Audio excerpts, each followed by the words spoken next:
নামাজ পড়াইছে, জুমার নামাজের ইমামতি পড়ছে সূরা ইয়াসিন। ইয়াসিন ওয়াল কুরআনিল হাকীম ইন্নাকা লামিনাল মুরসালিন আলা সিরাতিম মুস্তাকিম। জবান খুলে পড়েন সুবহানাল্লাহ। নামাজে সালাম ফিরাইছে, দোয়া মোনাজাত করে দিয়ে মিলে সিলাত পইরা মিষ্টি মিষ্টি বিতরণ করার শেষে সেক্রেটারি কয়, আইয়েন আমার বাড়িতে আপনার খাওন, চলেন যাই। গেছে ইমাম সাহেব। এই সভাপতি করে ফার্ম দিয়ে চাকরি করেন, কয় বছর ধরে শিখছেন আপনি? বেড়া কয়, এটা আবার কিরম কথা? ফার্ম দেওয়ার কি আছে? কয়, আমগো মসজিদের সভাপতির নাম যে ইয়াসিন।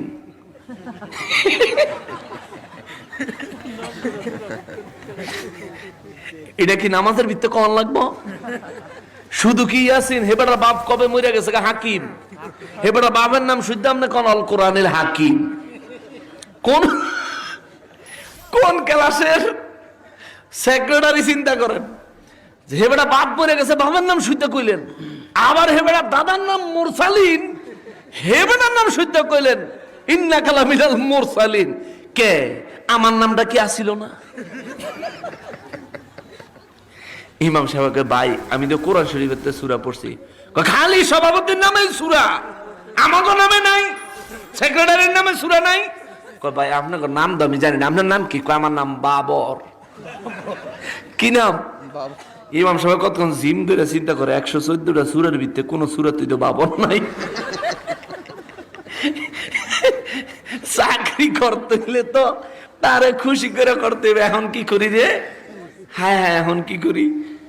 তো কয়, শোনেন, আগামী শুক্রবারে জুমার নামাজ যদি বাবর নামের কোন সূরাটারে খুঁজে পান তাহলে ইমামতি আইয়েন, আর নাহলে নামাজ আইয়েন না। বেড়া ইমাম সাহেব তাও কোন রকম দুগা খাইয়া এক সপ্তাহ বইরা তাহাজ্জুদের নামাজ পড়ে আর আল্লাহর কাছে দোয়া করে, আল্লাহ আগামী শুক্রবারে যেন এটা যেন অসুস্থ হয়ে পড়ে তাই এটা জানি মসজিদ নাই, এতে মসজিদে আইলেই তো আমার এই বাবর সূরা দিয়ে নামাজ পড়ান লাগবো। এক সপ্তাহ বইরে সারা কোরআন শরীফে বাবর নাম খুঁজে হয় না। শুক্রবারে হেবেড়া 11টা বাজে মসজিদ হয়েছে। কয়টা বাজে? 11টা বাজে মসজিদে। ইমাম সাহেব কয়, ওমা গোমা সাই হাইজা শার্ট প্যান্ট না, আজকে জুব্বা কাব্বা ফিন্দা একবারে আতর মতর মাইরা, মানে যে হেমটা যাইতেছে সারা রাস্তা গেরান ফাইতেছে, খবর হইতেছে যে হ্যাঁ কেউ একটা যাইতেছে। ইমাম সাহেব তো মনে বুঝছে মসজিদের প্রথম কাতারে যে বৃদ্ধ বয়স্ক মুসল্লি থাকে উনি বুঝি সাজ্জা গুজাইছে, দরজা খুললে চাই দেয় আল্লাহ। হে বেড়ায় ইমাম সাহেব কয়, আইয়েন আপনার অপেক্ষাই করতেছি, আইয়েন। আলেম ঘরে অনেকে আছে বাস দেওয়ানোর চেষ্টা করেন, হ্যাঁ এমন জায়গায় বাস দিয়ে দিবা, আপনি কই দিয়ে পারতেন না। আলেম ইমাম সাহেবকে, আইয়েন আপনার অপেক্ষা করতেছি, আইয়েন ঘর আইয়েন বল।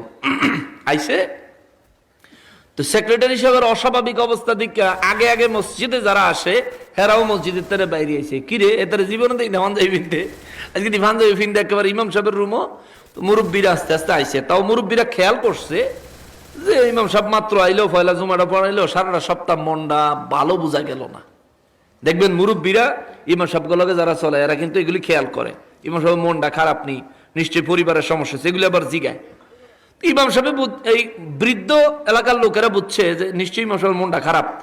আবার সেক্রেটারি এলেও না জানি কি হয়, নতুন ইমাম সাহেব যাই একটু 4-5 জন গিয়ে ইমাম সাহেবের রুমে বইসে পড়ে নি। ইমাম সাহেবরে সেক্রেটারি, কি কি খবর কি আপনার? আলহামদুলিল্লাহ ভালোই, খবর ভালোই। খবর ভালোই, হ্যাঁ কি সূরাটা পাইছেন নি? পাইছি, এখন সূরাতটা পাইছি, এখন আমি আপনার শোনাই, আপনার যদি মন মতো হয় তাইলে এটা দিয়ে আমি নামাজ পড়াম। শোনাইবেন? আচ্ছা ঠিক আছে কন। ইমাম সাহেব কন, আউযু বিল্লাহি মিনাশ শাইতানির রাজীম, বিসমিল্লাহির রহমানির রহিম, ইয়া আইয়ুহাল বাবর আনতা কালাবা ওয়াজাদুকাল হিমার ওয়া বাবুল খিনজির। কয় বাহ চমৎকার হইছে, এটাই আজকে জুমার নামাজ এটাই পড়বেন। কই এটা পড়লে আপনি খুশি নি? কহ খুশি। আর মুরব্বীরা যারা আছে কই ইমাম সাহেব এই জীবনে যত হুজুরের পিছনে নামাজ পড়লাম জীবনে সূরা শুনি নাই, আপনি এটা কইতে লইছেন? কইও মুরব্বী কথা কথা কইেন না, চাকরি টিহানের লেগা আর কোন উপায় নাই। মুরব্বীকে বুঝছি, মুরব্বী বুঝছে কথাটা, বুঝছে মুরব্বীকে আচ্ছা ঠিক আছে চাকরি নাইলে টিহাইবেন। এখন সূরা যে পড়লেন প্রত্যেকটা সূরারই তো একটা ব্যাখ্যা আছে নাকি, তাফসীর আছে নি? কয় আছে। কই এই সূরার তাফসীরটা কই এখন? আর কয় আমরা তো আরবি পড়া লাইলাম। কয় না বিপদের কি আছে, সূরা যখন আপনি সেক্রেটারির নামে সূরা বিছনে পাইছেন তাহলে এটার তাফসীর করেন। এখন কত তাফসীর করলে তো আপনি সেক্রেটারির টাকাল দিব কে, হেমিয়ারে সামাল দিবেন কে? মুরব্বী কয় আমি এখানে আছি, আমি এলাকার মুরব্বী, আমার সামনে হেমিয়া কোনো সময় আপনার খারাপ ব্যবহার করতে পারতো না, আমি খারাইছি, আপনি কন। এখন ইমাম সাহেব কয় তাইলে আপনি অবয় দিলে আমি কই? কয় কন। কয় আমি কইছি ইয়া আইয়ুহাল বাবর, ওরে বাবরের গোষ্ঠী, আংতা কালাবা, তুই একটা কুত্তা,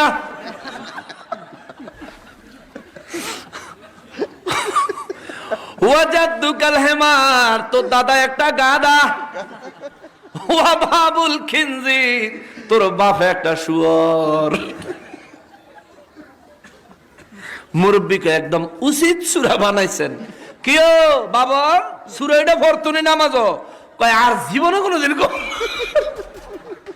ও মা বসাই বসাই আর জীবনে কোনোদিন হুজুর করে প্রেসার দিব না, হুজুর আপনি নামাজ পড়াইয়েন, আপনার মতোই পড়াইয়েন। কয় কোন সব সেক্রেটারি সাহেব আপনি যদি না বুঝেন, আমি কোরআন শরীফতে সূরা ইয়াসিন পড়ছি, সূরা ইয়াসিন পড়তে গিয়ে সভাপতির উপরে পড়ছে, আপনি কোন আমি বলে ফান দিছি। এই ধরনের উল্টা পাল্টা কথা যদি আপনার আম করে কোন, আমরা কেমনে আপনার এলাকায় এই কোরআন হাদিসের বাণী মানুষের কাছে পৌঁছে দিব? তখন মুরব্বীরা মিল্লা ওই সেক্রেটারিরে রাখছে না পাল্টাইছে? পাল্টাইছে। আপনাকে সমাজে যদি এরকম বেবুজ্জা সেক্রেটারি থাকে পারলে বুঝাইয়া, না বুঝলে পাল্টাইলেন, অসুবিধা হইব?